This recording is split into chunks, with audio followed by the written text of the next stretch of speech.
In Penal Code 647J, it is a criminal offense to view someone through a small opening to another room with the intent to invade that person's privacy. It is unlawful to use such cameras or video recording devices in a private room to photograph or videotape another person who is nude or partially nude, or for the purpose of viewing that person's undergarments without the individual's consent, and who is in the interior of a room, such as a bathroom, dressing room, bedroom, or changing room, with the intent to invade that person's privacy. Those who choose to violate this law will face up to 6 months in jail and a $1,000 fine.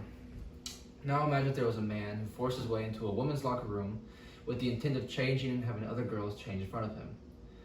That very thing happened in Randolph, Vermont. Worse off, it was accepted by the school it took place in, by the staff, and the girls who were pushing back against the boy using their locker room were being punished. That was an actual story covered by the Daily Signal, a political news outlet that published the event that involved 14-year-old girls on a volleyball team who felt uncomfortable sharing a locker room with their trans counterpart. This is not an isolated case, but one of many. It is important to raise awareness on these subjects because, if not, it indicates a decline into a hedonic state of peril for our country, all for the sake of treating those who have quote-unquote gender dysphoria. The powers that be have changed the definition and treatment of gender dysphoria due to the fall of man, resulting in narcissism and greed. I have researched this topic in depth and found many facts indicating that there has been a change from how people used to be treated and defined versus how they are now. First, I will describe and define gender dysphoria. Second, I will speak on how it was treated in the past. Finally, I will talk about how it is defined and treated now, and in addition, I will speak on how much money hospitals make when they treat patients with gender dysphoria. The powers that be have changed the definition and treatment of gender dysphoria due to the fall of man, resulting in narcissism and greed. Gender dysphoria as a term itself has never had a cemented definition based on facts. Gender dysphoria refers to a mismatch between gender identity and birth-assigned sex. The concept was coined by psychiatrist Norman M. Fisk in the early 1970s. In 1968, Fisk and his colleagues at Stanford University embarked upon a research project. They learned from in-depth interviews with patients that applied for treatment that many of them deviated from the classical transsexual type. What struck Fisk the most was that, in fact, for many, the biggest source of their gender discontentment was social norms regarding their own gender, not necessarily being discontent with their own body. So, in order to relate it to the people, Fisk decided that the definition of gender dysphoria should be mostly on the spectrum. And so, I've just discussed the history of gender dysphoria to simplify, unlike other words that evolve over time due to the English language evolving with the times, which is a broad category. The term gender dysphoria evolves with strictly around people, and more so what they feel. The term can be twisted to affirm whatever said person is feeling. There is no morally good way to treat those who are labeled with gender dysphoria, but in the past, when the term was conceptualized, it was treated with the utmost care. The treatment for those who had gender dysphoria by society and medical professionals is very different than today. It should be understood that the treatment of gender dysphoria almost always leads to GAS, gender-affirming surgery, or more commonly known as sex change surgery, according to the Cleveland Clinic. In the beginning, professionals would pick from thousands of applicants who desired to have gender-affirming surgery. Not many were chosen, and the ones that were underwent a strenuous process of trying to integrate themselves into their desired gender. This looked like wearing the clothes of the opposite gender and also attempting to adopt their mannerisms as well.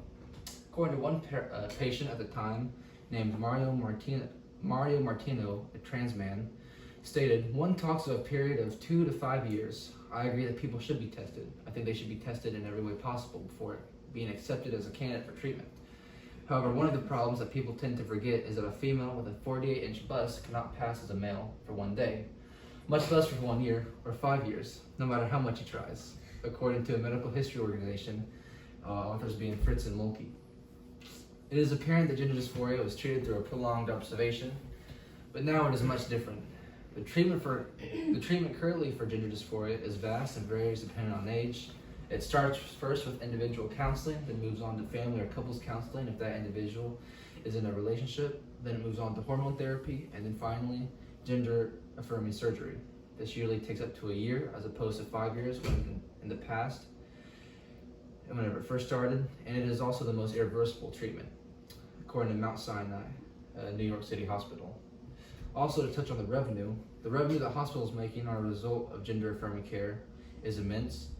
In Pennsylvania alone, taxpayers have given over $16.7 million to hospitals since 2015, and that sum is only taking into account gender-affirming care for minors, according to Christina Buttons, a Daily Wire reporter. So first, I described and defined gender dysphoria. Second, I spoke on how it was treated. Finally, I informed about how it is defined and treated now, as well as how much revenue this care generates for hospitals. The powers that be have changed the definition and treatment for gender dysphoria due to the fall of man resulting in narcissism and greed. In conclusion, gender dysphoria may seem like it has come out of nowhere in recent events, but has always been a part of our society.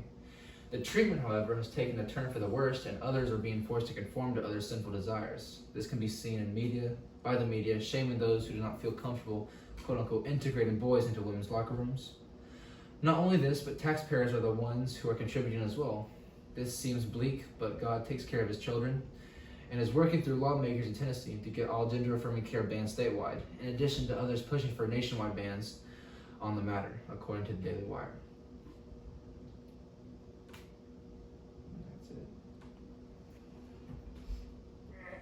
1, 2, 3, 4, 5.